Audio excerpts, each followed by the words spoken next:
Hey everybody, this is just a quick video in case you have an Ikea washing machine and you're getting an error code EHO on your machine. So what is this and how do you get rid of it? So the EHO error is an error when the machine senses that it's not getting the proper electricity that it needs to function. So this could be a couple of reasons. A kind of a rarer reason would be, like, for example, if you bought it in one country and you're using it in another country with a different electric protocol, you might not be getting the right, the machine will sense that it's not getting the right voltage in order to function properly.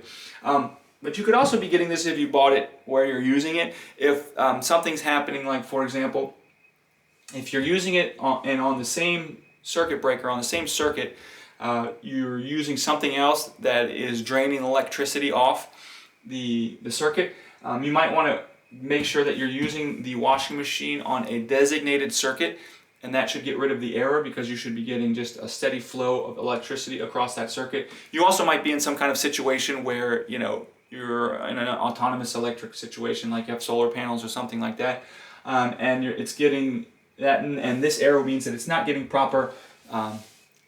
proper voltage it needs to operate correctly. So if you're able to get it the proper voltage, you should be able to get rid of this error and get things working properly. So anyways, hope this video helped. Thanks a lot for watching. Have a great day.